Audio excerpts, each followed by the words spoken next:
Lady super star 'Nayanthara' నెట్‌ఫ్లిక్స్‌లో రీసెంట్‌గా ఆమె డాక్యుమెంటరీ రిలీజ్ అయింది. 'బియాండ్ ద ఫెయిరీ టేల్' అనేసి. దాంట్లో ఆమె అఫైర్స్ గురించి ఓపెన్‌గా మాట్లాడింది. పెళ్ళికి ముందు 'విఘ్నేష్ శివన్‌తో' పెళ్ళికి ముందు ఆమె తొలిసారి వచ్చి 'సింబుతో' లవ్‌లో పడింది.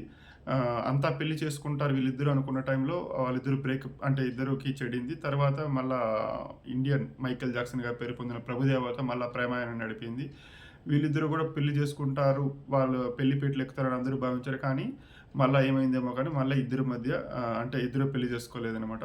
తర్వాత ఆమె విఘ్నేష్ శివన్‌తో 'నానుం రౌడీదాన్' ఆ సినిమా షూటింగ్ సమయంలో ప్రేమలో పడింది. వాళ్ళిద్దరూ పెళ్లి పీటలు ఎక్కారు. ఇప్పుడు ఆహ్, ఈ ఈ ఈ జర్నీ గురించి ఆమె తన డాక్యుమెంటరీలో ప్రస్తావించింది. ముఖ్యంగా అఫైర్స్ గురించే ఆమె తను ఓపెన్‌గా చెప్పింది. 'సింబు', 'ప్రభుదేవ' పేర్లను ఓపెన్‌గా చెప్పలేదు గానీ ఆమె అంటే వాళ్ళ పేర్లను ప్రస్తావించకుండానే వాళ్ళతో ఉన్న అంటే 'సింబుతో' నడిపిన లవ్ ట్రాక్ గురించి ఆమె మాట్లాడుతూ ప్రేమలో పడిన కొత్తలో అంతా మనం నిజమని నమ్మేస్తాము. మనం ఎంత నమ్ముతామని కాదు, ఎదుటి వ్యక్తి కూడా అంతే నమ్మకంగా ఉండాలి. నేను ప్రేమించిన వ్యక్తి అలా అంటే నేను ప్రేమించానే గానీ అతను నన్ను ప్రేమించలేదని నాకు కొన్నాళ్ళ తర్వాత తెలిసింది అని జెప్పింది.